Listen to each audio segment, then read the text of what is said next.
Boa tarde a todos, sejam muito bem-vindos mais uma vez. Já contamos aqui com a presença da nossa vice-prefeita, Ana Paula Matos.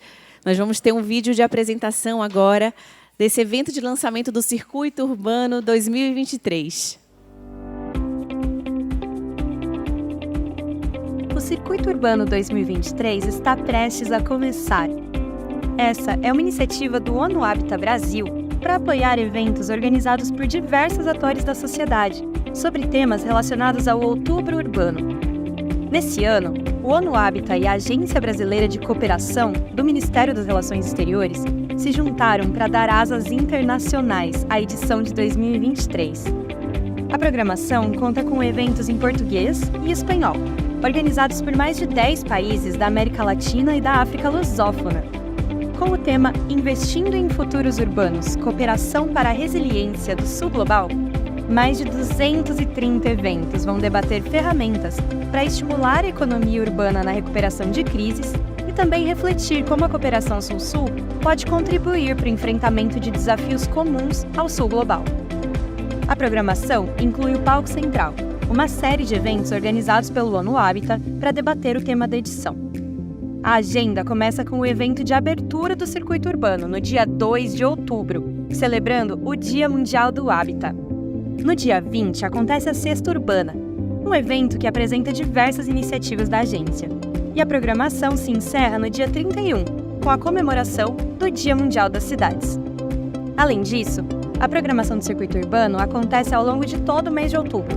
Os eventos são divididos em 4 linhas temáticas: planejamento urbano integrado, financiamento e investimento, inclusão social e econômica e economia circular. Os eventos acontecem nas modalidades virtual, presencial ou híbrida. Todos eles vão ser publicados ao vivo ou gravados no canal do YouTube do Circuito Urbano. Os debates também vão se transformar em arte por meio de facilitações gráficas exibidas em nosso mural. Confira a programação e mais informações no site circuitourbano.org. E se inscreva no canal do YouTube para não perder nenhum evento. Esperamos você a partir de 2 de outubro para participar do Circuito Urbano 2023 e construir com a gente um futuro urbano melhor. Até lá!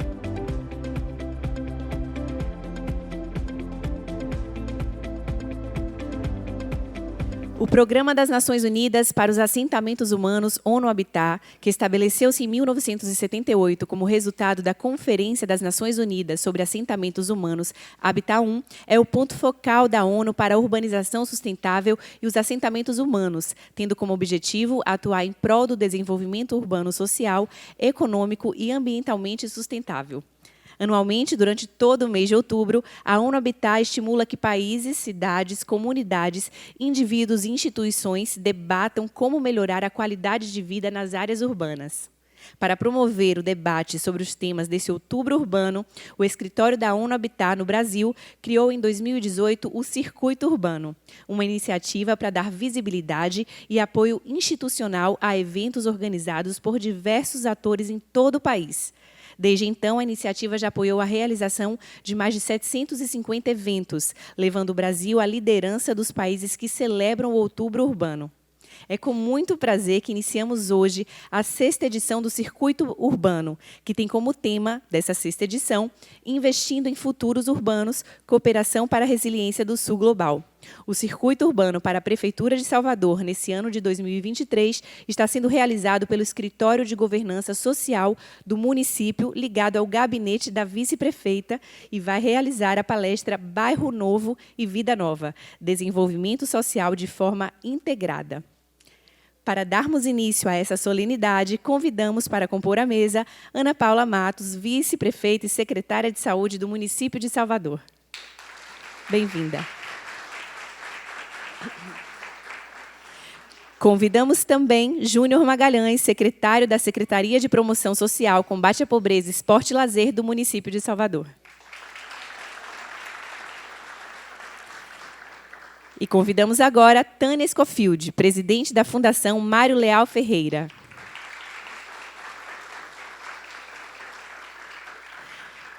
Aproveitamos para agradecer as presenças do diretor da Codesal, Sóstenes Macedo, do subsecretário da CEMUR, Jairo João, e do representante da Prefeitura Bairro.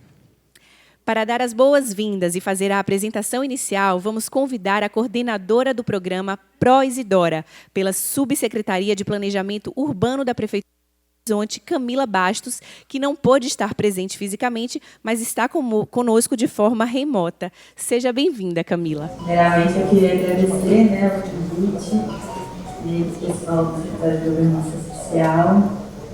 Conforme a apresentação, meu nome é Camila, estou aqui representando a Subsecretaria de Planejamento Urbano aqui de Belo Horizonte. Vou trazer aqui para a gente o nosso programa Pró-Isidora, que tem interface e mais ou menos com as estratégias que vocês estão traçando para os bairros Novo e Vida Nova. E espero que seja proveitoso e acho que essa troca aqui é super importante. Então, pedir para o pessoal que está assessorando no chat, qualquer coisa, vem me falando por aqui, tá bom? Então, vou dar uma rápida contextualização, As atuações do Isidora, elas iniciam aqui em Belo Horizonte em 2013. A gente passa por uma expansão muito rápida, em uma escala muito grande. Elas estão localizadas numa DE de interesse ambiental, que é a última área verde da cidade. E hoje a gente conta com aproximadamente 4.500 edificações na área, com famílias que não têm acesso nenhum à infraestrutura, nem a serviços. Como eu falei, a Isidora é a última área a última área não urbanizada aqui de Belo Horizonte, que já tem 100% do território demarcado como urbano.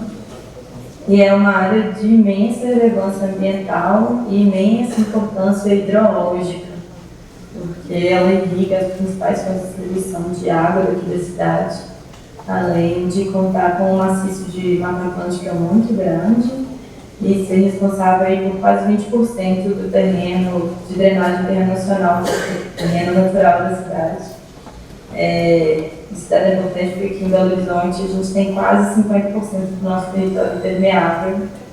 Então, a questão ambiental do Isidora é muito forte para a gente, não só pela relevância, e só pela melhoria óbvia da situação das famílias ali, mas entendendo que esse conflito socioambiental que se instaura merece uma atenção devida, e ações mais estratégicas e ágeis.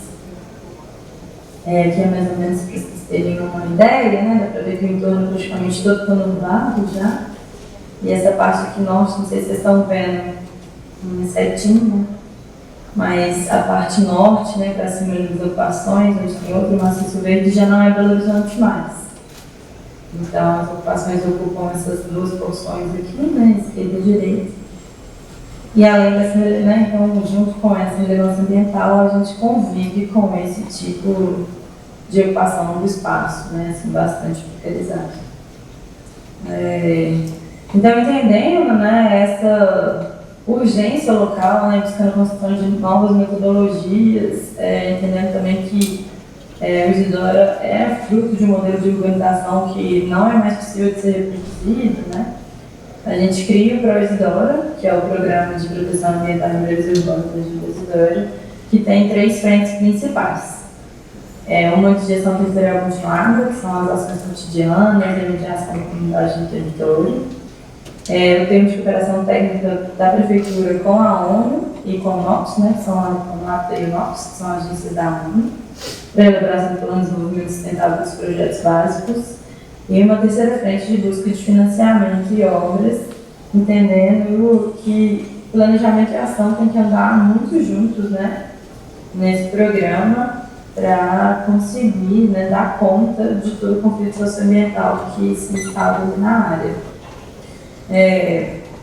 A nossa gestão territorial ela inicia em 2019, as ocupações são reconhecidas no nosso novo plano diretor que sai em 2019.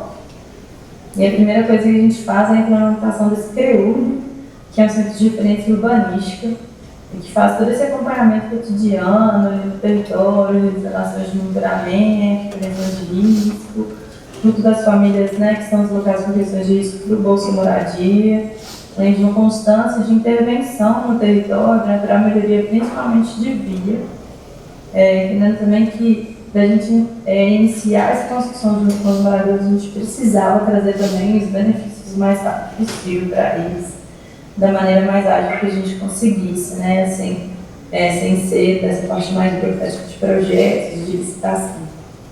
A gente tem um alinhamento também desde 2019 com as concessionárias, né? Que aqui em Pelotas, Minas, são do Estado, para a implementação de água, esgoto e energia. Essas obras, né, da CEMIG, que é responsável pela luz, estão finalizando. E da Copasa está iniciando agora, tem previsão até 2025. Mas a gente também sempre faz todo um processo de interface com eles, fazendo compatibilização de projetos, mediando a estratégia do território. E a gente fez o endereço cidadão também em 2019, que foi o passo principal para viabilizar a entrada das concessionárias, que é um programa daqui da SMPU, né, da Secretaria Municipal de Política Urbana, para emissão de certificados de endereço que permitem que os moradores de lá tenham acesso a essa infraestrutura básica, que é um direito. Né? Aí, além disso, a gente fez ações emergenciais de coleta de resíduos e não temos concentração de território, estamos fazendo alguns testes com um caminhão mais compacto, assim, 4x4, para entrar por lá. Disponibilização de transporte de saúde, de ônibus, né? Para os postos de saúde, enquanto os postos previstos não ficam prontos, além de todo um programa de territórios sustentáveis da Prefeitura, que trabalha com a segurança alimentar e produção agroecológica. Igual eu falei anteriormente, né, a área ela, tem essa grande relevância da questão de permeabilidade, então a gente está muito atento à questão de como esse território está se adensando e sendo impermeabilizado. E a gente inaugurou uma frente super interessante de um monitoramento via drone da área. Então, de 6 em 6 meses, a gente faz um voo da área e conseguimos jogar no sistema de Power BI. E vamos acompanhando não só esse fluxo de crescimento, né, assim, conseguindo também direcionar as nossas ações de controle de fiscalização e de recuperação ambiental, mas entendendo também as dinâmicas desse território.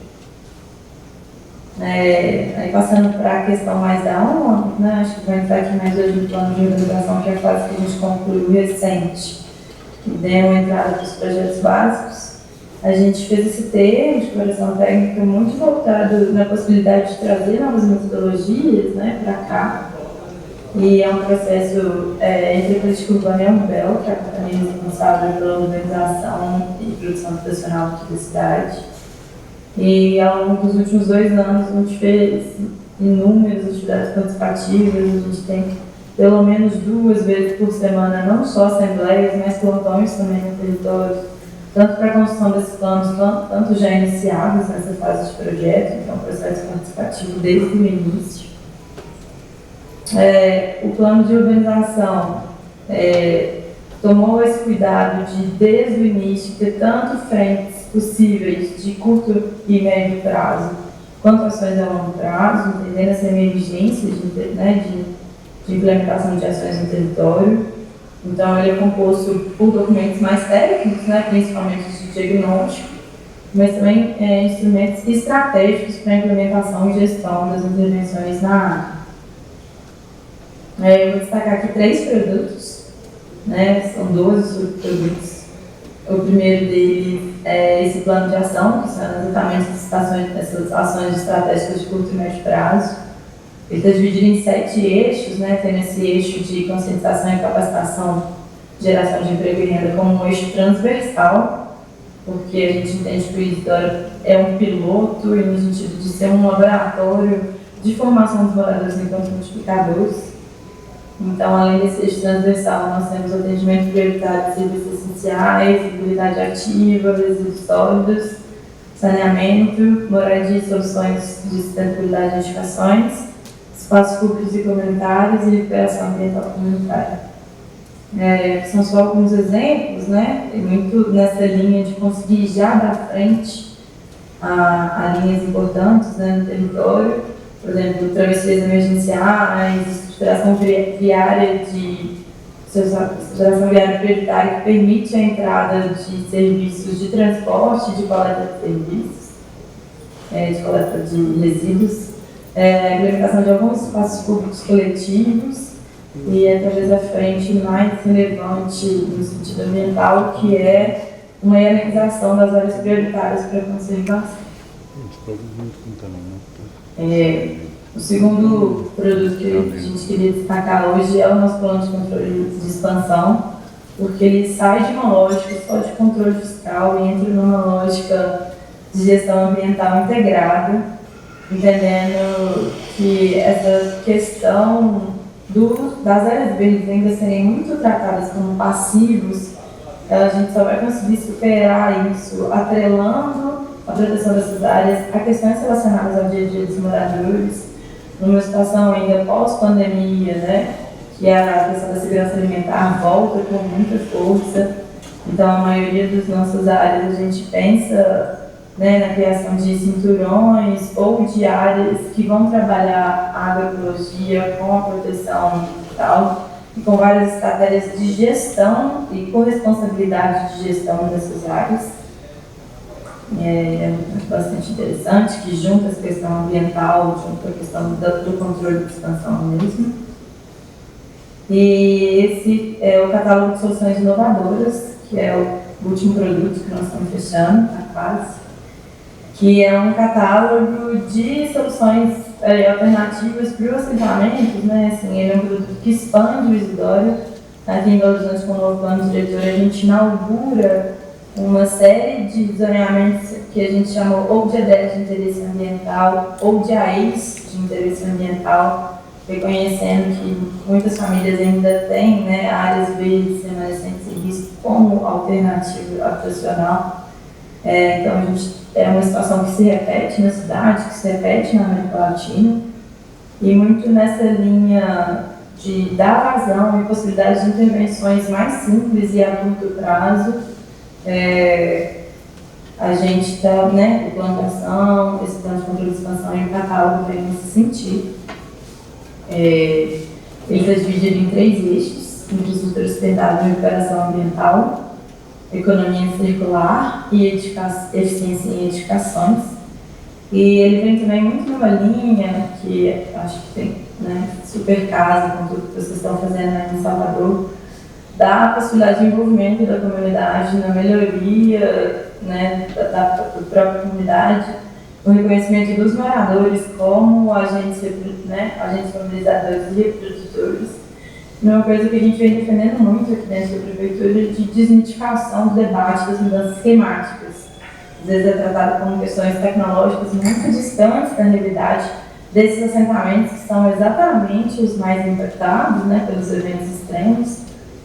Então é um documento muito caro para a gente, assim. Ele está dividido em fichas, né, dentro desses 3 eixos, que trazem algumas instruções de como essas soluções podem ser implementadas, com a ideia de ser replicado aí, né, em vários assentamentos não só em Belo Horizonte, mas no Brasil inteiro. É um documento em aberto, então a gente tem o QR Code, né, para a alimentação dessas fichas. A gente deixou, né, vai deixar esse catálogo em alguns outros assentamentos, em alguns outros equipamentos nossos, vai ser disponibilizado também para os municípios que quiserem. Então, é uma frente muito importante para a gente. Amarrando, né, essa parceria com a ONU e nessa questão da celeridade do processo, né, a gente fez os planos, então, em 21 e 22. Em janeiro desse ano, a gente deu a ordem de serviço, né, para os projetos básicos.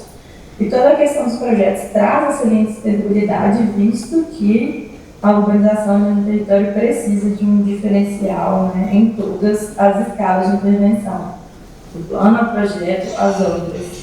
Então, tem essas contratações principais, né, de técnico, urbanismo, edificações, com as 3 frentes centrais, mas com toda uma lógica de soluções baseadas na natureza, infraestrutura verde e medidas de microdrenagem para a gente sair dessa lógica de reprodução de infraestrutura simples.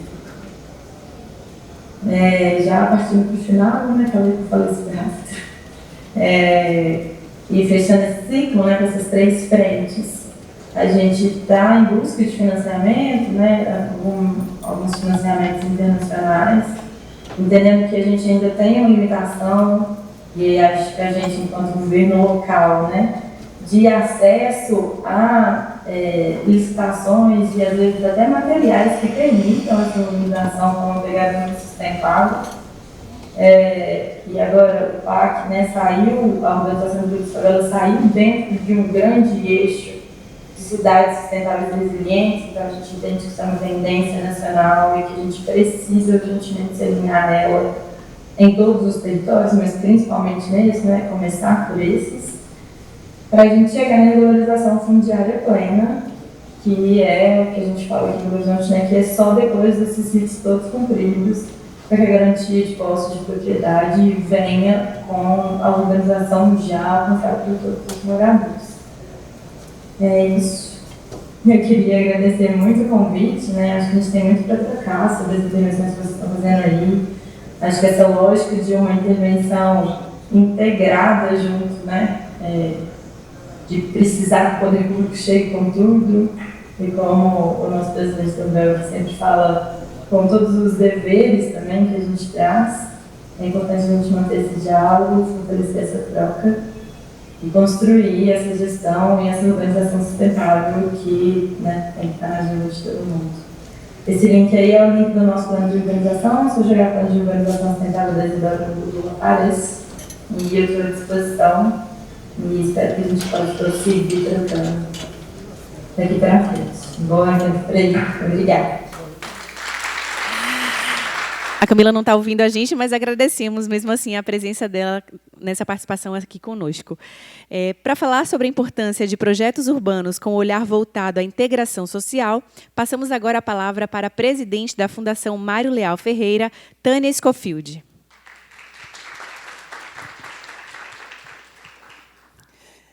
Boa tarde a todas e todos. Boa tarde, prefeita.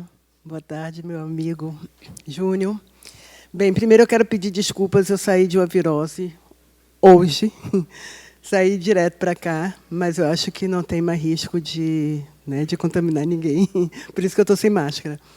Mas, enfim, aí eu quero pedir desculpas porque eu não preparei absolutamente nada. Eu deveria estar aqui com uma apresentação até para que vocês tivessem um entendimento melhor daquilo que eu queria passar, mas, enfim, não deu. Né? Então, estou fazendo aqui um esforço para estar aqui hoje. Peguei aqui alguns dados para ver se eu conseguia, pelo menos, ter um eixo aqui nessa minha fala, que, na verdade, eu acho que assim, a gente está num outro ambiente, fala entre amigos, todos aqui da prefeitura, e eu acho que isso torna muito mais fácil. Mas também importante porque para que a gente entenda, né, que num projeto urbano, que, na verdade, foi o que foi trazido para eu discutir aqui, entenda que esse projeto integral, ele é parte de todos e todas que fazem parte de todos os setores aqui da Prefeitura de Salvador. Bem, eu acho que eu vou entrar um pouco aqui na parte teórica, só para que a gente entenda um pouco o que é projeto urbano. Né? Quando a gente está falando de projeto urbano, a gente está falando de cidade. Urbano é cidade. Né? E a cidade tem... A questão do urbano ela tem uma dimensão muito mais ampla, né? Diferentemente de quando a gente fala de um projeto urbanístico e quando a gente fala de um projeto urbano. Quando a gente fala de um projeto urbano, a gente entra com várias dimensões, ou seja, tem a questão social, tem a questão econômica, tem a questão urbanística, ambiental, cultural, inclusive a questão histórica. Isso é para a gente entender que, quando a gente trabalha um projeto urbano na cidade de Salvador, embora entenda Salvador como um todo, a gente tem, por conta da própria história e da própria cultura, né, e das próprias questões ambientais, a gente tem situações diferenciadas de local para local. Então, assim, cada projeto que a gente trabalha em áreas específicas, a gente tem que observar, e eles se diferenciam por isso mesmo, a gente tem que observar a sua história, suas características, sua identidade, né?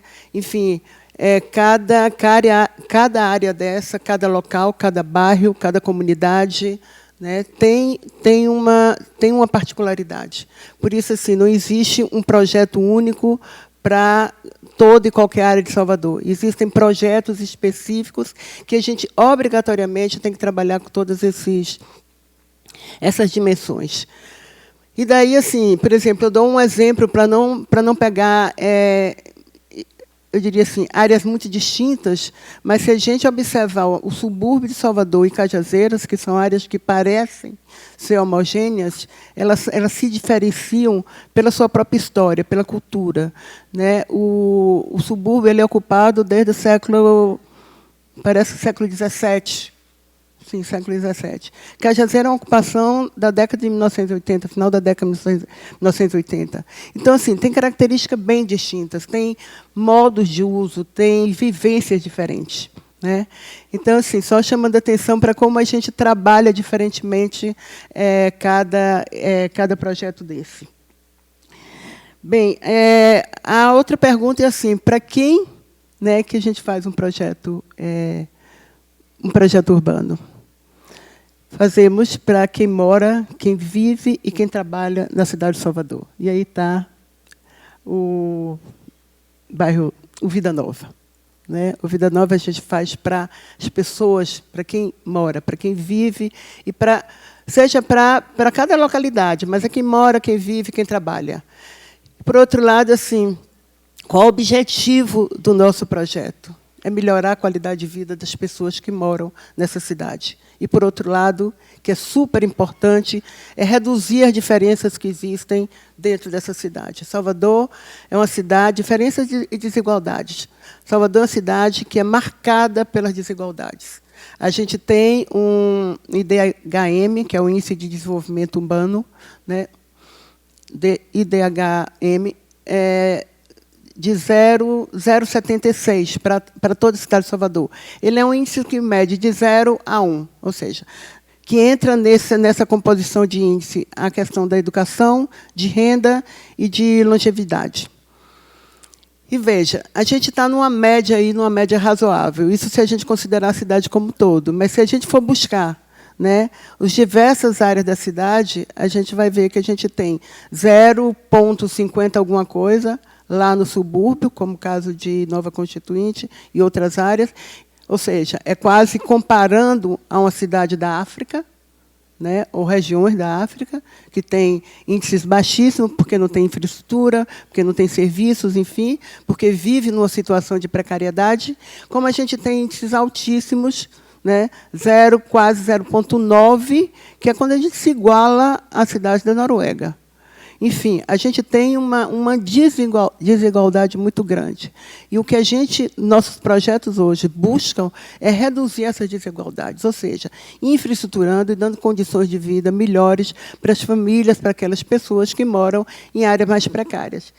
E aí tem uma máxima que diz o seguinte: para os diferentes, a gente tem que tratar de forma diferente. Isso é verdade.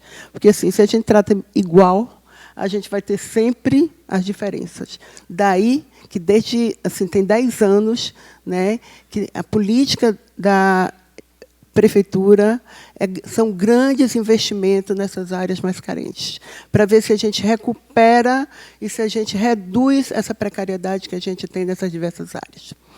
E quando a gente está falando do social, a gente está falando aí no social, a gente tem eu diria assim, também tem uma outra gama, né, de indicadores e de elementos que compõem esse social. A gente pode estar falando de saúde, a gente pode estar falando de educação, a gente está falando de renda, mas a gente está falando também assim, da estrutura social como um todo. Bem, se eu sair um pouco dessa minha fala aqui para coisas mais concretas do que nós fizemos e que nós estamos fazendo agora, né, eu acho que a gente teve ganhos aqui, a gente teve experiências aqui nunca vistas aqui, pelo menos na cidade de Salvador, né? Assim, nós temos a Guerreira Zeferina, que era a antiga cidade de plástico, né? Que, assim, quem viu que era a cidade de plástico e quem conhece hoje a cidade de plástico, assim, é inacreditável a transformação que houve. A transformação que houve está, né, ela é vista na melhoria de vida de cada família que morava na cidade de plástico, né? E não foi um processo fácil, porque, assim, para quem não acompanhou, aqui está a Adriana, que trabalhou conosco desde o início, na assistente social. E a dificuldade de entrar foi muito grande, a gente entrou com muita dificuldade na área. As famílias viviam ali, como é chamada cidade de plástico, porque elas viviam em casas de resto de material, ou seja, plástico, lona, madeirite, etc. e tal. Né? Como a gente tem hoje o pé preto, que eu vou falar rapidamente do pé preto, que nós entramos agora, né? Nas mesmas condições da cidade de plástico, com um agravante maior, porque eles estão numa área de encosta e de areia, assim, de uma fragilidade ambiental muito grande, né? Mas também em áreas que são, em termos de localização, privilegiada, como a cidade de plástico, ali em Piripiri, com transporte, à beira da Baía de Todos os Santos, e, por outro lado, Pé Preto, na Pituba, entre a Pituba, a Amaralina, o Parque da Cidade e o Nordeste Amaralina. Ou seja, a gente tem grandes edifícios de classe média e ali, encravado entre os grandes edifícios de classe média, o Pé Preto. Assim, é importante, né, que todas da Prefeitura de Salvador conheçam hoje o Pé Preto, aqueles que não conheceram a cidade de plástico, para entender, né, qual é o nível de precariedade que essas famílias vivem. Né? Ontem eu participava, semana passada, quinta-feira, de uma reunião com o Ministério Público, e aí o presidente do CAL, que é o nosso conselho, o Conselho de Arquitetura e Urbanismo, dizia o seguinte, que ele conheceu um projeto fantástico, porque só conhece projeto fantástico quando fora de Salvador, entendeu? Não consegue observar o que tem aqui em Salvador. Né? Que é assim, a cidade, a casa com sanitário. Toda casa tem que ter sanitário. Eu fiquei muito impressionado com o que eu ouvi. Ele falava de um depoimento de uma pessoa, de um senhor, que dizia que era a primeira vez que ele tomava um banho de chuveiro. Gente, quantos são aqui em Salvador que estão tomando pela primeira vez um banho de chuveiro? Não é só na Guerreira, no Mandandendê, mas no Morar Melhor. São inúmeros. A gente teve na Guerreira Zeferina depoimentos muito mais trágicos, porque quando uma pessoa diz que os ratos não estavam respeitando tampa de panela quente, que estavam abrindo a tampa da panela quente, eu acho que isso é muito mais grave, porque ele está vivendo com a doença, convivendo com o esgoto passando na porta, entendeu? Assim, a gente tem situações gravíssimas, que não é um simples, apenas um banheiro que resolve uma situação, é muito maior a questão urbana, ou seja, da precariedade urbana de Salvador, e eu acho que é isso que nós estamos fazendo. Né? Assim, voltando rapidamente, para eu não ser longa, e também não trouxe nenhuma apresentação, que é bom quando a gente vê a imagem, nós começamos as primeiras reuniões, foram 8 meses, né? Até porque tinha um movimento social lá dentro, com todas as dificuldades, prometendo algumas situações de melhoria para aquela comunidade, até que chegamos, né, a um projeto, inclusive um projeto construído com eles. Imagine que a gente não tinha rede de energia, né? O trem passava colado em um armazém que era um barraco onde a gente fazia as reuniões, que a gente tinha que segurar a ponta lá do plug da apresentação. Quando o tempo passava, a energia caía, e, assim mesmo, a gente conquistou, né, uma relação de confiança mútua entre prefeitura e comunidade, que é o que a gente está fazendo agora no Pé Preto. Né? O Pé Preto vive também, as famílias vivem nessas condições, são 240 famílias. O projeto já está pronto, construído com eles, em várias reuniões que nós fizemos, né, em quadras, porque é sempre assim, a gente tem que arranjar um local, né, assim, construir um local para que a gente possa fazer essas reuniões. Mas eu acho, Ana, que o que a gente faz de importante é que a gente inspira confiança. Assim, eu estava assistindo essa apresentação de Belo Horizonte, e tem uma coisa que a gente não faz, a gente não constrói o projeto e depois vai buscar os recursos, porque a gente sempre tem essa preocupação muito grande em criar uma expectativa de construir um projeto junto com a comunidade que não tem nada, né? criar uma expectativa e depois a gente não ter o recurso para poder investir naquilo que a gente construiu junto com eles. Então, assim, nós só entramos na Guerreira porque tínhamos recurso, nós só entramos no Mané Dendê, que fomos nós que entramos até a contratação junto ao BID, porque tinha recurso, só entramos no Pé Preto porque tinha recurso, e agora no Vila Mar, que foi minha última, que você passou para a gente, o último trabalho. A gente vai com muito cuidado para não entrar no Vila Mar. A Gabriela está ali para poder, que sabe, quando foi a minha discussão com GIZ, para a gente não criar expectativa. Porque, na verdade, se o Estado entra, Estado falando de município, enquanto quando ele entra, a expectativa daquelas famílias que têm uma lista de demanda que eles não conseguem nem priorizar, a gente não pode dizer, olha, estou entrando para fazer um projeto aqui, um projeto urbanístico, um projeto urbano. Isso é muito pouco, até para o entendimento do que é um projeto urbano. Quando eu falo aqui para vocês o que é um projeto, é claro que fica claro. Agora, imagine para famílias que vivem numa casa de resto de material, que não tem água, que não tem esgoto, sabe? Que não tem energia, que, enfim, que vive na total precariedade. Como é que a gente pode chegar lá para essa comunidade construir um projeto conjuntamente com eles, né, sem dar qualquer segurança de que pode ser viabilizado, que pode haver uma intervenção para a melhoria da qualidade de vida dessas famílias. Então, assim, a gente tem todo esse cuidado. Eu acho que, por isso mesmo, quando a gente entra nessas áreas, a gente consegue estabelecer essa relação de confiança, né?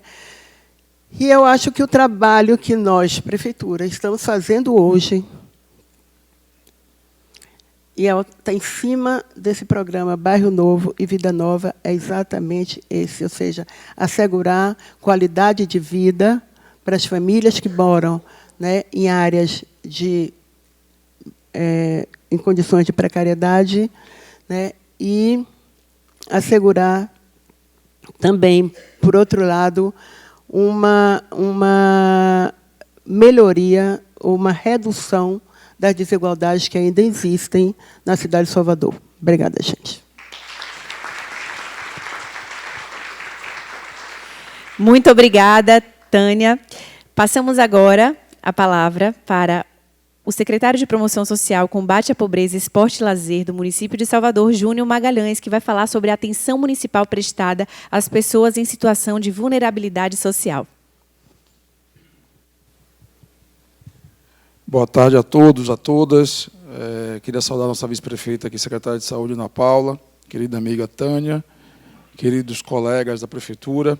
Eu estava aqui pensando, Tânia, de que, de alguma forma, quem vivenciou esses últimos 10 anos, 11 anos de Salvador, dentro da gestão, né, da Prefeitura, a gente foi percebendo, na verdade, a mudança, né, na qualidade de vida do soteropolitano, a melhoria na infraestrutura, né, a democratização das decisões, né. Então, eu ficava aqui pensando que, de alguma forma, o quanto isso, a própria Fundação sempre fez isso de uma forma muito positiva, né, de todo e qualquer plano, discutindo com as comunidades. Nós avançamos lá com Ouvindo Nosso Bairro, onde nós fizemos um programa democrático de infraestrutura para as comunidades, escolhido pelos próprios moradores. A universalização de muitos serviços, né, e a gente foi participando disso, né, fui fazendo toda essa trajetória por onde também eu passei, né, um desses exemplos, a universalização da iluminação pública, né, que de alguma forma também impacta no desenvolvimento social, econômico, da qualidade de vida da população, a democratização da tecnologia, tirar muitas das vezes o LED, que era restrito às avenidas principais, e levar para as comunidades mais carentes. Mas eu venho pensando, né, desde quando assumi a secretaria, por livre e espontânea vontade, né, primeiro, estudando esses números sociais da cidade, algo que, de alguma forma, foi me assustando. Realidades que, muitas das vezes, a gente acha que conhece, que acha que vê, como eu também achava que conhecia Salvador antes de trabalhar na Prefeitura. Eu achava que conhecia, né? E quando a gente vai se deparando com determinadas realidades, do nosso povo, a desigualdade que ainda persiste, por mais que tenha-se investimentos realizados nos últimos anos, por mais que Salvador hoje seja reconhecidamente a capital nordestina que mais investe no social, é uma das cidades brasileiras que mais investe na política social de atenção às famílias de vulnerabilidade social. Tivemos recentemente 4 ministérios aqui em Brasília, e quando nós falamos a quantidade de famílias que estão hoje no aluguel social pago pela Prefeitura Municipal de Salvador, que não tem financiamento de nenhum outro ente, foi a coisa que todos os membros ficaram assustados, porque nenhuma cidade no Brasil, nem São Paulo, nem Rio de Janeiro, tem essa quantidade de famílias hoje que são assistidas pelo poder público dentro da política de moradia. Mas eu fui, de alguma forma, me aproximando desta realidade, né, conhecendo um pouco, ouvindo, muitas das vezes, esses atores, esses personagens, que têm uma vida muito dura, uma vida muito difícil, estudando um pouco esses critérios que você está aqui, também não fiz a apresentação, fiz só uma pesquinha aqui, né, pegando esses dados do CAD único, estudando esses dados, entendendo o que é extrema pobreza, o que é pobreza, o que é salário mínimo, e você vai se deparando com esta realidade, não apenas com um número frio, mas com, muitas das vezes, a realidade que eu via e vejo diariamente dentro da nossa secretaria, onde tem um posto de atendimento, um cadastro único, né, sendo que é uma das principais portas de entrada da população de vulnerabilidade social. E nesse exercício da escuta, de conversar, de tentar entender, né, de me assustar um pouco, né, confesso, né, de que eu não via essa cidade, eu não conseguia enxergar essa cidade que eu enxergo hoje, e, de alguma forma, a gente poder contribuir, estar na gestão, para nem que seja minorar um pouco esse sofrimento desta população, porque não é só apenas a falta, muitas das vezes, de uma cesta básica, é toda uma sorte, é todo um conjunto de violências, de violação, né, que essa população sofre, né, na prática, no dia a dia. Né, quando a gente pega na secretaria lá, 90, Cláudia, que foi de lá, sabe disso, 90 ofícios do Ministério Público, não é 90 ofícios, são 90 famílias, 90 situações, muitas das vezes, né, a própria violência, né, porque eu começo a pensar do ponto de vista da violência, né? Você quer violência pior do que a pessoa não ter dignidade, não ter o alimento básico para a sua sobrevivência, né? E assim vai perdurando com outras também, né? Seja o direito ao alimento, seja o direito à moradia, seja o direito ao emprego, à qualificação, à educação e tal. E aí eu venho, de alguma forma, entendendo, e aí eu queria contar uma história bem rápida, até contei para a Fabrício, ele deu risada de manhã. Uma das escutas que eu fiz, eu peguei 10 pessoas no meu cadastro único e levei para a minha sala de reuniões. Ana Paula sabe dessa história, inclusive eu soube que você até usou esse exemplo essa semana. E aí eu coloquei na sala de reuniões e começamos a conversar, né? 10 senhoras e tal, e eu comecei a questionar. Por que a senhora não resolveu isso no CRAS? Veio fazer o que aqui? Né? E a pessoa disse assim, o que é CRAS? E eu não consigo entender se o CRAS é a principal porta de entrada da população de vulnerabilidade social. Esta população, que estava no meu cadastro único, não conhece o meu principal equipamento. Primeira coisa que me impactou. E no meio da conversa, né, fui perguntando, por que você não resolve na Prefeitura Bairro? Lá não tem Prefeitura Bairro. Não, tem Prefeitura Bairro lá, tem, claro que tem. E aí você percebe o nível de desinformação dessa população. E aí uma dessas senhoras, chamada Jussara, chegou e falou assim, ô, doutor, adianta o lado aí. Eu, calma, que violência é essa comigo? Eu achei que estava tão bom aqui, comprei o pão, o queijo, a gente está tomando café, qual é o problema? Adianta o lado, porque toda vez que eu venho aqui é 9,80. Eu disse, alguém cobra para você isso aqui? Que história é essa e tal? E aí ela foi, né, disse, aí, tá vendo? Ele é riquinho, tá vendo? Nem sabe o que é pegar ônibus. Aí eu fiquei reflexivo, fiquei com vergonha, confesso, porque, de fato, naquele momento, eu não sabia o valor da tarifa. Né? Ela disse, 4,90 mais 4,90, 9,80. Não, desculpe, já peguei muito ônibus. É porque eu realmente não lembrava agora. Mas esse 9,80, toda vez que eu venho aqui, é o dinheiro do pão dos meus filhos que eu deixo de comprar.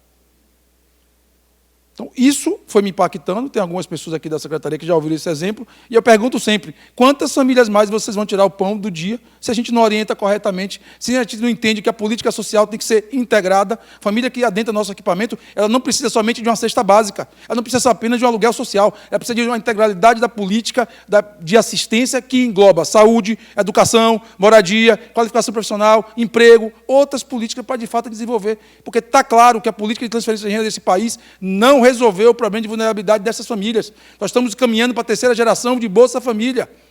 Terceira geração de Bolsa Família. Há um mês atrás nasceu um bebê no meu CAD único, chamado Ludmila. Nasceu no CAD único lá, a mãe foi lá resolver o problema do Bolsa Família e o bebê nasceu, né, ela entrou em trabalho de parto, quando o SAMU chegou, já tinha nascido. Né, então, você quer um exemplo mais claro que, de fato, a gente precisa integrar as políticas, todas as políticas em favor dessa população de vulnerabilidade social, parar com, muitas das vezes, esse assistencialismo que, muitas das vezes, diz uma coisa e faz outra, porque no discurso todo mundo é contra, mas na prática todo mundo quer ser, né, assistencialista, acha que é lindo estar distribuindo sopa. Eu também já fiz isso. Né? Na época de escola, na época de igreja, distribuindo, beleza. Mas isso não resolve essa situação desta família. Muitas das vezes nós estamos escravizando, muitas vezes nós estamos ampliando a miserabilidade, a condição destas famílias. Então, é esta reflexão que muitas das vezes eu tenho feito, né, entendendo de que, e essa reflexão quase que diária, quando a Paula como ela não, né, ela, de fato, ela é o caso para estudo, né, porque eu passo 10 horas da noite na secretaria. Não, vamos passar para ver se ela está ali. O carro dela está parado. 5 horas da manhã, ela já está mandando mensagem para mim, despachando. Eu disse, não, peraí.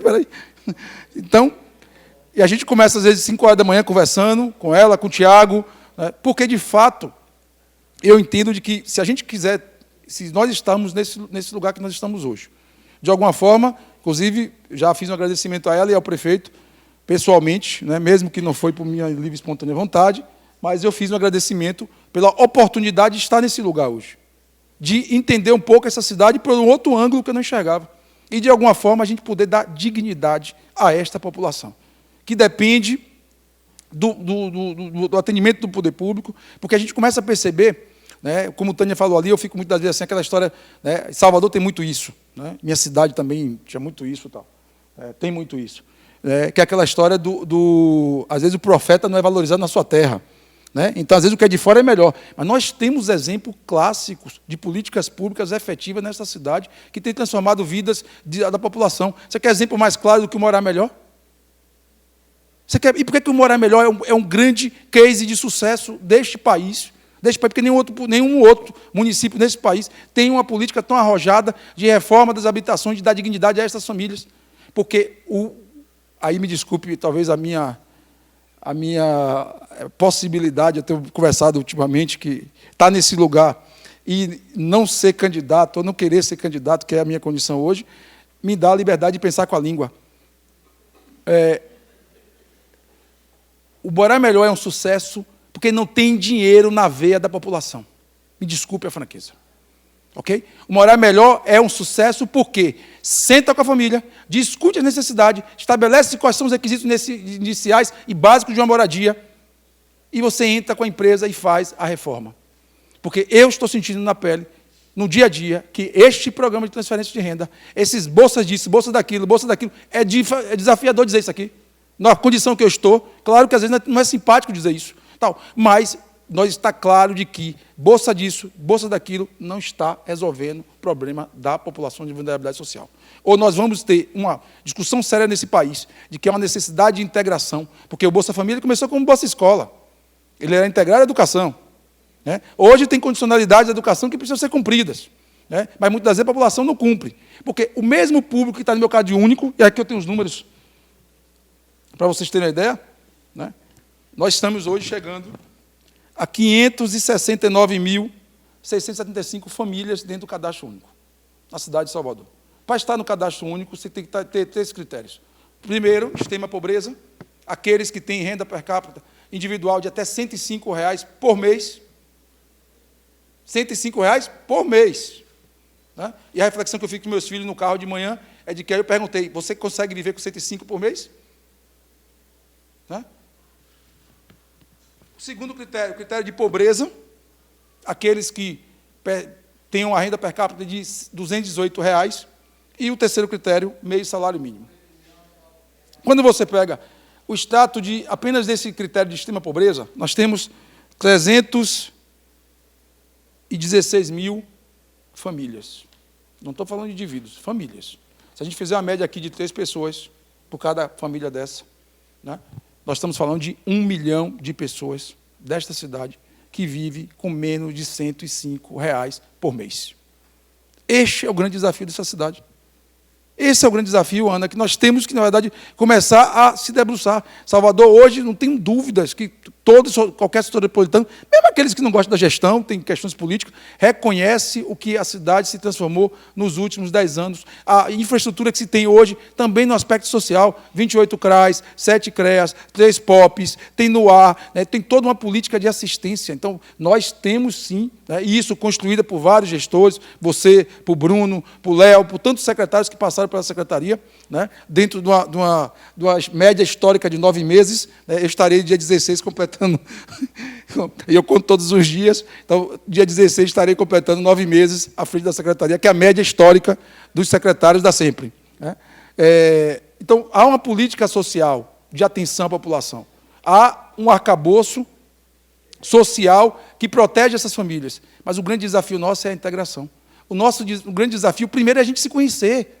Primeiro, a gente se conhecer, não CRAs, CREAs, a turma aí, né? Porque uma das primeiras reuniões que eu fiz com elas, o primeiro exercício que eu fiz com as minhas coordenadoras, estou ouvindo algumas aqui, quem é de CRAs aqui conhece a coordenadora do seu CREAs do seu território, e algumas não se conheciam. Quem é coordenadora do CRAs que conhece o gerente de saúde do seu território?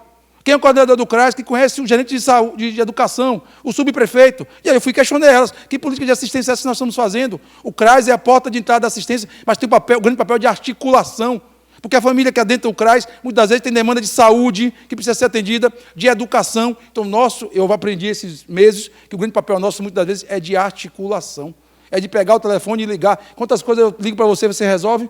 Né? A gente tinha um caderno lá, que fazia lá o itinerante no caderno, e aí eu me deparei com aquela realidade. Como é que faz no caderno, meu amigo? Não existe mais caderno, não. Oxe, aqui não é a cidade, porque é a cidade do meu pai que eu falo, né? Aqui não é tal cidade e tal.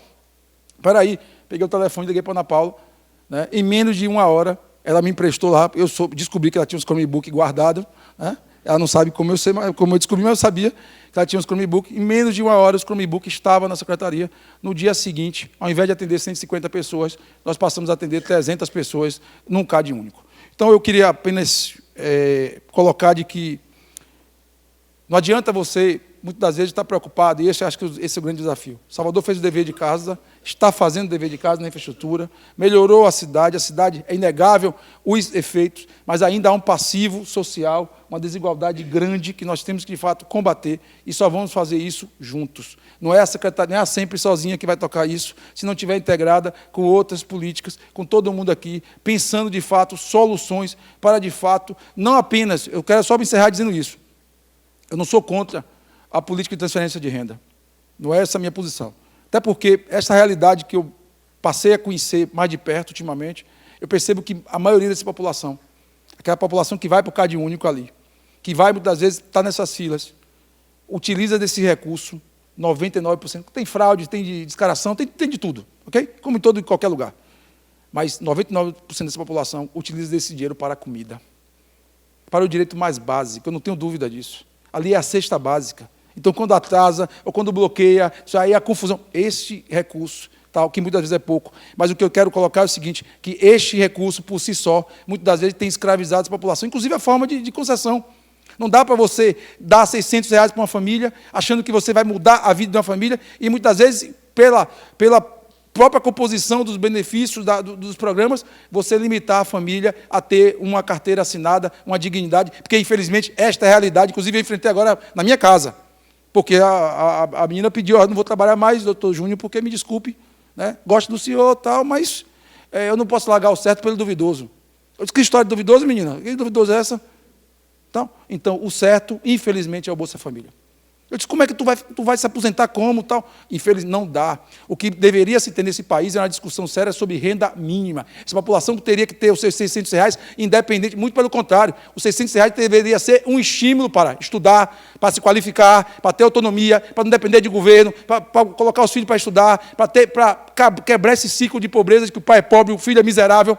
Okay? Os R$600 deveria servir para isso, mas, infelizmente, os R$600 têm servido para escravizar ainda mais essa população. Como é BPC também, você vai achar que uma família, um idoso, né, que não contribuiu para o sistema de previdência, que tem R$600 ali, um salário mínimo ao final da sua vida, né, que só de remédio, com certeza, é muito mais do que isso. Né, ou uma criança com deficiência, né, que tem uma família que tem uma criança com deficiência, que tem inúmeras necessidades. E aí você limita o pai e a mãe de trabalhar, porque se trabalhar e a composição de renda mudar, né, melhorar um pouquinho, perde o BPC, que não consegue, porque o INSS hoje tem dificuldade de conceder. Então, eu queria dizer que, de fato, é importante que a gente comece a pensar nessa nova perspectiva. A gente está vindo com o programa Vida Nova, né, iremos contratar, né, dentro de uma política de busca ativa, de ir para dentro das comunidades, para entender esta população, que muitas das vezes tem dificuldade de acesso aos serviços básicos da cidade. Não dá para eu continuar ouvindo dessa população que está no cadastro único. Eu tenho aqui 569 mil famílias no cadastro único. Aí, os dados que a Básica me deu hoje, cadê a Emanuele? Me deu aqui os dados. Apenas, já foi? Apenas 54 mil famílias são acompanhadas pelos CRAs.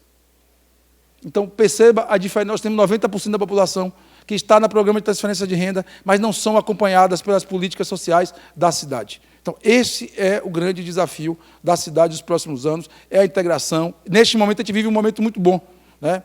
Ana Paula também assumiu a Secretaria de 16 de janeiro, Tiago também assumiu 16 de janeiro, a gente tem conversado, a gente tem se integrado, a gente tem percebido de que nós precisamos estar juntos, né? Teremos aí o Vida Nova estruturado, teremos 20 agentes do Vida Nova por cada CRAS, que farão busca ativa, irão com tablet na população, irão atualizar o cadastro único de porta em porta, para não precisar do 980, do pão do dia. Ok? Então, essa é a perspectiva que a gente está estruturando agora com o Vida Nova, né? E eu acho que a população, de fato, ter um asfalto na sua porta, né? Ter um esgoto canalizado, ter energia elétrica, tal. De fato, isso muda a vida de qualquer família. Mas o porta para dentro, a transformação social, a qualificação, o acesso aos serviços básicos, as políticas, de fato, permanentes como educação, saúde, qualificação profissional, esta é a política social que eu acredito, é o que eu tenho tentado fazer, é o que eu tenho tentado incentivar a minha turma a fazer, a não achar que a gente está aqui nesse lugar para doar uma cesta básica. Quem me conhece verdadeiramente sabe que eu sou muito mole com essas coisas, então gosto de ajudar, tal, mas eu acho que a gente tem que ajudar o indivíduo, dando a ele autonomia, e eu acho que esse é o conceito, talvez, maior agora que a gente precisa de desenvolvimento social. Então, eu queria agradecer a vocês pela presença.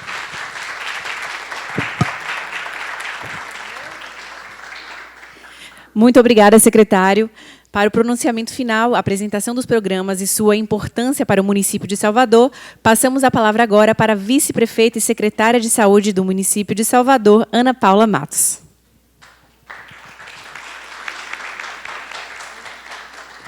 Olá, pessoal.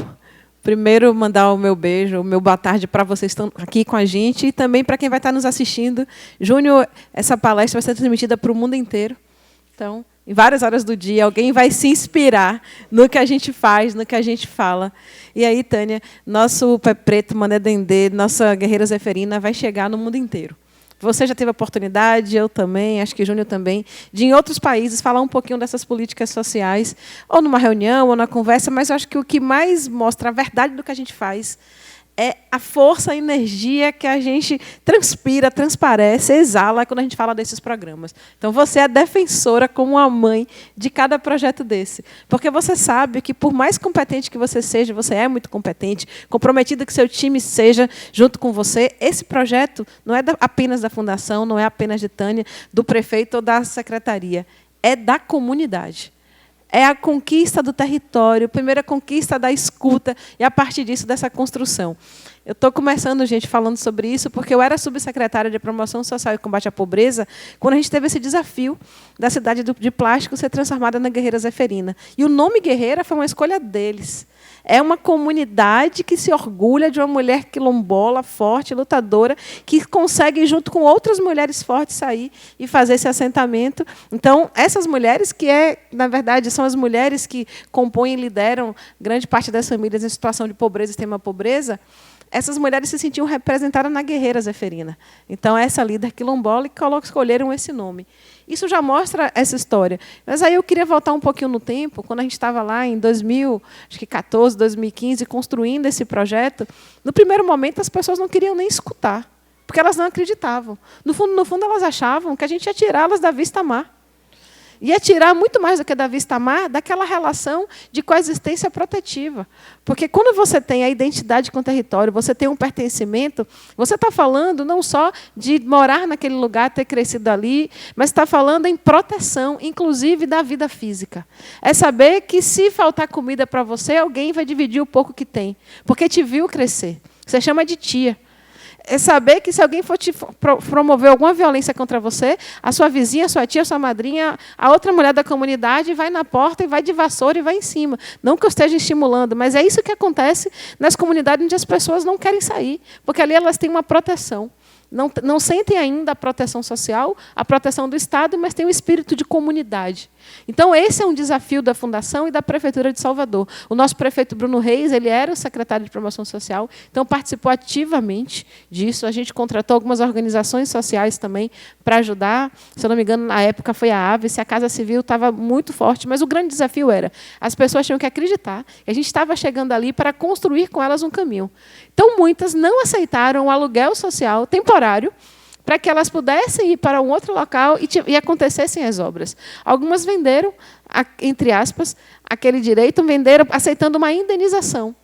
E até se arrependeram, mas não foi um processo de isso ou aquilo, não. Foi demorado, foi construído, foi com assistência social, foi com escuta, foi com diálogo. E é um projeto vitoriosíssimo, lindo, e que inspirou a grandiosidade que é o Mané Dendê. Agora o Pé Preto e outros. Só que nem sempre a gente tem essa oportunidade, por questões financeiras, de tempo, de infraestrutura, de fazer uma requalificação urbana total numa cidade. Até porque a cidade não para. É um ser vivo. É um tecido que está o tempo inteiro sendo reconstruído. E esse tecido vivo, esse sistema, ele não vai me permitir, para tudo aqui, vou planejar essa cidade, vou fazer uma cidade sem aclive, sem declive, sem ladeiras. A gente tem uma história no país, que é Brasília, mas houve uma migração. No nosso caso, que a cidade já vive aqui. Como é que eu faço? A gente está conseguindo, com muito esforço, com muita tecnologia, com muita vontade, reconstruir, requalificar espaços como o Mané Dendê. Para quem não sabe, Mané Dendê é uma bacia no subúrbio ferroviário de Salvador, onde a gente está ajudando a reorganizar a vida, a requalificar urbanisticamente a vida de 34 mil famílias. É um número grandioso. Então, lindo esse projeto que Camila apresentou de Belo Horizonte. Ela mostrou a complexidade que é 4.500 famílias. São 34 mil famílias. É algo enorme, é algo inovador. E aí eu estou vendo o Zaida ali, que é da minha equipe, é a assessora de articulação, que está fazendo um projeto com a OPAS, a Organização Pan-Americana da Saúde. Todo o time da OPA, gente do mundo inteiro, esteve aqui, do Escritório de Brasília, mas que tem gente do mundo inteiro naquela equipe, e eles foram lá no Mané Dendê. Eles ficaram encantados. Porque ali, de fato, é o que a OMS preconiza, é saúde, é você entender saúde muito mais do que a ausência da doença. É a compreensão de determinantes econômicos e sociais. E, a partir desses determinantes, construção do não adoecer, do passo anterior. De cuidar de todos os aspectos, inclusive psicossociais da família, mas de modo muito prático. Garantir pelo saneamento, garantir pelo acesso às políticas públicas uma vida melhor. Então, quando a gente se convida a Belo Horizonte, para dizer, Camila, e para toda a equipe de Belo Horizonte, que vocês têm um trabalho lindo numa coisa que é muito importante, que aqui a gente não teve a oportunidade de mostrar ainda, mas que eu vou depois dividir com a equipe do escritório. Eles fazem, de fato, um georreferenciamento urbano, como a Fundação também tem, onde, quando o secretário de Educação vai decidir aonde vai ser colocada a próxima escola, eles abrem o mapa, eles olham a questão do IDH Júnior, olham a questão da pobreza, vê toda a questão urbanística e há no mapa essa identificação do mapa de calor da pobreza e todo o planejamento. Por quê? Porque é dentro de uma lógica do planejamento. Mas eles estão com uma cidade com poucas áreas, como eles falaram. Então, a gente aqui está fazendo isso, mas está construindo, ao mesmo tempo em que a gente reorganiza essa cidade, a gente está construindo essas soluções que são inovadoras no mundo, mas construindo também uma lógica de comunicação e de integração entre as secretarias. A Guerreira Zeferina ela acontece com a Fundação, acontece com a Casa Civil, acontece com a Sempre, mas, mais do que isso, ela traz ali outros equipamentos. Santânia colocou o posto de saúde, colocou a escola, tem toda uma integração com a limpeza urbana, com o saneamento. Mas como é que eu faço isso? Não só na Guerreira, não só no Mané Dendê, não só no Pé Preto. Como é que eu faço isso em toda a cidade? Acho que esse é o maior desafio, e aí por isso que é o nome dessa palestra, Bairro Novo e Vida Nova, desenvolvimento social de forma integrada. É mais do que o planejamento urbano, e o planejamento urbano, como é feito aqui, com escuta e com envolvimento, ele traz o desenvolvimento social. Mas é entender que, em alguns momentos, em alguns locais, eu não vou conseguir mudar tudo que já existe. A cidade ela é ocupada, é uma cidade com questões de riscos geológicos incríveis. Aqui, Sóstenes estava aqui da Defesa Civil, a gente sempre fala, Gabi, Duda, que a gente está no topo de uma falha geológica. Com 1000 pontos de riscos, 400 áreas de riscos, vai fazer o quê? Vai mudar a cidade inteira? É isso que caracteriza a nossa beleza, de cidade alta e de cidade baixa. Como é que eu me adapto? Eu adapto a lógica da cidade, respeitando as pessoas, respeitando todos os princípios urbanísticos, fazendo o crescimento como tem que ser, mas entendendo que, em alguns locais, o que a pessoa precisa, no mínimo, é um acesso ao serviço público de saúde, é acesso à educação, é uma escuta, é saber que aquela criança que tem 4 anos, que tem 6, que tem 8, que tem 10, ela tem uma questão que talvez ninguém esteja vendo, e que nem a mãe está vendo. Porque, às vezes, a mãe está preocupada com a comida da criança. Ou a mãe, ela vende o dia numa diária, numa faxina, ou o pai faz isso, ou ela consegue levar a criança para a escola, para o médico. Então, como é que a gente, enquanto prefeitura, se organiza nesse sistema para atender essas pessoas? Passa pelo agente da educação, agente do empreendedorismo, agente comunitário de saúde, o de endemias, o agente Bairro Novo, Vida Nova, mas passa, sobretudo, por ter uma política de Estado, por ter uma visão de governo preocupada com as pessoas. E aí é por isso que a gente fez questão de participar dos circuitos urbanos da ONU Habitat, porque o lema ele é muito claro. Não deixar ninguém para trás. Como é que eu faço isso? Se a cidade ela é viva. E aí vocês vão entender porque eu fiz questão de falar essa frase. A gente acompanha os números. De 2013, quando o prefeito Assemineto assumiu, agora nosso ex-prefeito, e muitos de nós somos secretários, diretores, participamos da gestão, os nossos números são muito impressionantes. Você sai de 18% de cobertura de saúde e vai para 60%. Você coloca 1000 salas de aulas que não tinham professor para funcionar bem, reconstrói as escolas, você começa a subir no IDEB, ganha prêmios. E aí, quando você olha alguns índices, impressionantemente, numa visão muito rápida, surgem mais assentamentos. Impressionantemente, diminui a questão do saneamento, que não é nossa responsabilidade, mas por quê? Quanto mais eu gero desenvolvimento econômico, emprego, condições de saúde, mais pessoas estão fazendo a migração urbana.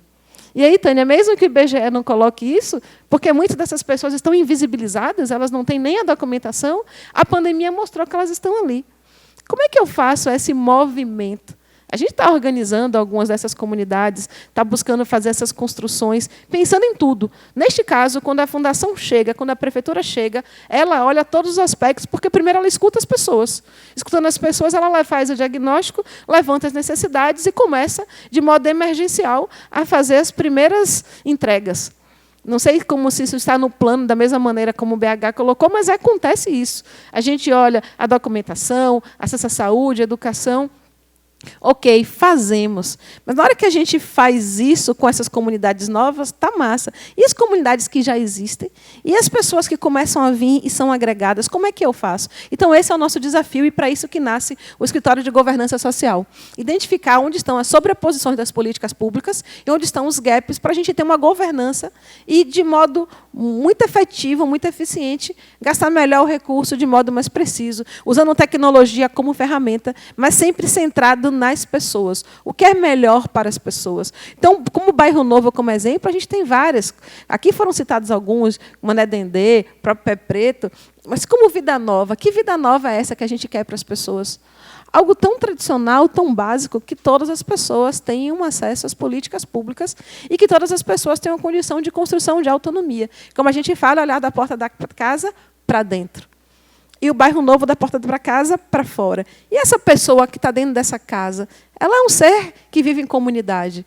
Não adianta só ela ter o crescimento se a comunidade dela não tiver. Então, essa comunidade tem vocação para quê? Vou dar um exemplo, Cláudia está ali. Quando a gente faz qualquer serviço no subúrbio, pode saber que de manhã muito cedo a fila vai estar lá. É da cultura do subúrbio. Você pode marcar, como eu fiz na época a biometria do TRE, você marcava o dia todo, as pessoas iam cedo, porque depois elas iam organizar a vida delas. Então, a gente, enquanto política pública, tem que compreender e se adaptar a essa lógica. E tem que aprender a se comunicar melhor. Muitas vezes as pessoas estão chateadas, nos demandando de algo que não é nem para a gente entregar, porque não é o melhor. Então, eu tenho unidade de saúde da família, com equipe de saúde da família, com médicos da família, com enfermeiras, com técnicos, uma equipe muito completa. E, às vezes, a comunidade fica chateada, porque chega lá e diz, tem pediatra aí? Aí alguém insensível diz, não tem, não. Não tem, não é para ter. A nossa política pública da unidade de saúde da família, como preconiza o Ministério, não é essa. Você tem que dizer, o que você tem, o que você precisa, o que é. Não é meu filho, tem aqui uma equipe muito mais preparada ainda, porque ela vai fazer o que o pediatra faz, mas ela tem outros conhecimentos.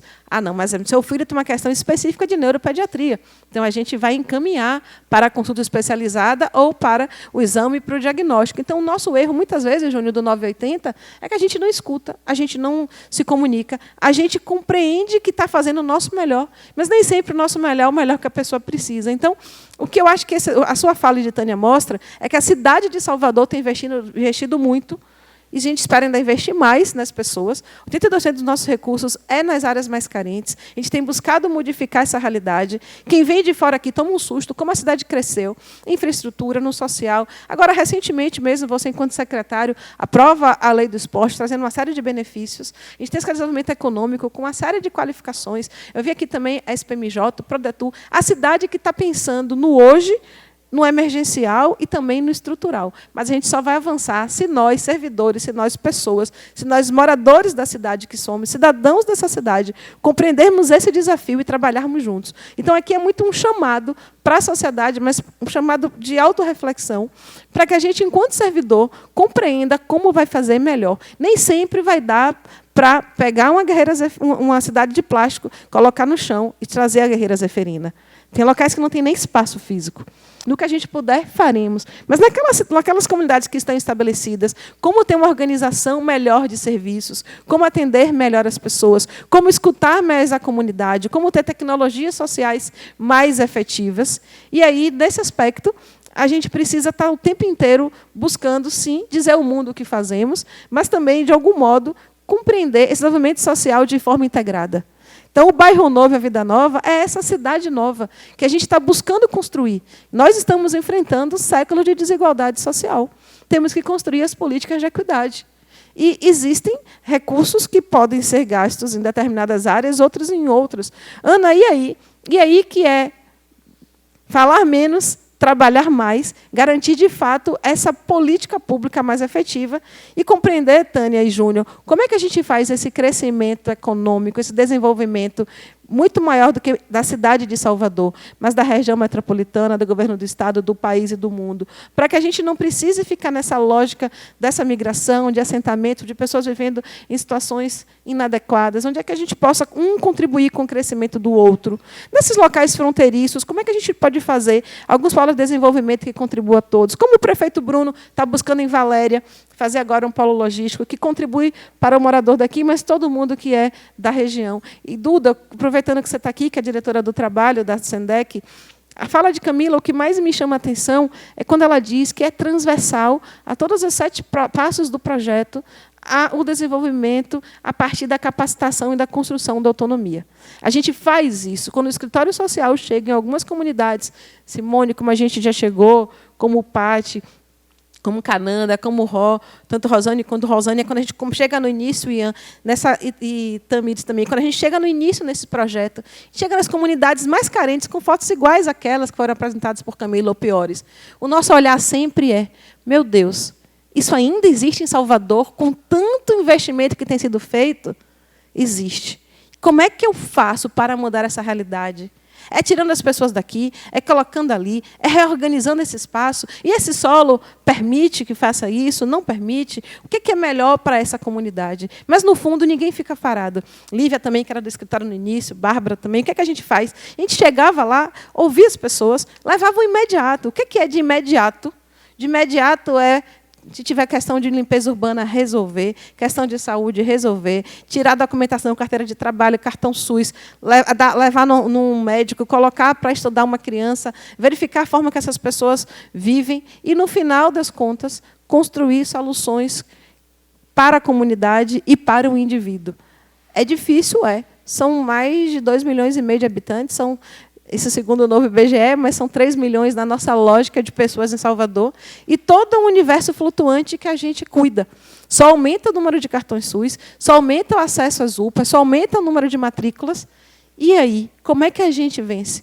Vai vencer com o trabalho, vai vencer com essa integração. Então, como vocês já tinham falado, a gente trabalha muito junto. A mensagem que eu quero trazer para vocês, não só como secretária de saúde e vice-prefeita, mas como cidadã de Salvador, é que a gente tem todo o conhecimento, tem todas as ferramentas, tem toda a vontade.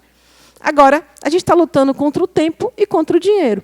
Por que contra o tempo? Porque um dia a mais de uma pessoa em situação de vulnerabilidade social, em situação de extrema pobreza, ela vivendo com os ratos, como você contou, ou vivendo com a fome, ou sem assistência médica, ou sem a educação, é uma marca na vida daquela pessoa. Então, quanto mais rápido e preciso nós formos, melhores. Mas isso não dá para pular o passo inicial, que é a escuta e que é a construção conjunta. É dentro do possível.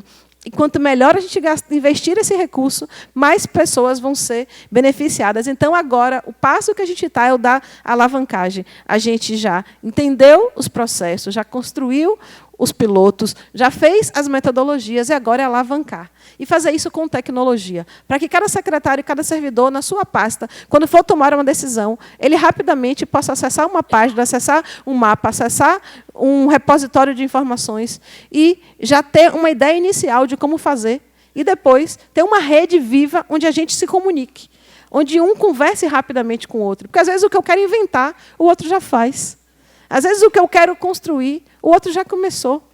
E a gente está tão preocupado em trocar o pneu do carro com o carro andando que não consegue enxergar. Então, o grande desafio da cidade de Salvador e de todo mundo que faz gestão pública, isso eu posso falar com tranquilidade, é a escuta, é sair da sua caixinha, do seu pedacinho do organograma e entender que você trabalha para o povo, nesse ambiente que é vivo, nesses desafios que são constantes. E o financeiro, que é igual a casa da gente. A gente vai ter sempre mais necessidade do que recurso, mas se trabalhar bem, com organização, com estrutura, a gente vence. Então, a nossa fala aqui, a minha fala para quem está nos assistindo do mundo inteiro é: Salvador também está buscando não deixar ninguém para trás. E ao contrário disso, a gente quer ser inovador, a gente está buscando ser inovador, construir políticas públicas, foram dados alguns exemplos, para que o mundo diga: olha, também posso. Vocês estão conseguindo enfrentar muito mais as questões das mudanças climáticas sem perder vidas. Por quê? Vocês conseguiram um tal de tecnologia social, vocês têm um tal de NUPDEC, vocês estão criando voluntários civis. Poxa, isso é interessante. Junto com as tecnologias físicas e de infraestrutura, sistemas, a gente tem a tecnologia social. Então, a grande fala, e acho que a grande marca da nossa cidade é a escuta, é o construir juntos, e a tecnologia social. O desafio é grande, mas com muito trabalho, com a liderança do nosso prefeito e com o nosso time, a gente vence. Obrigada, gente.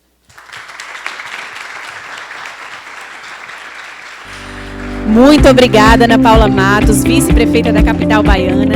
Agradecemos a presença de todos.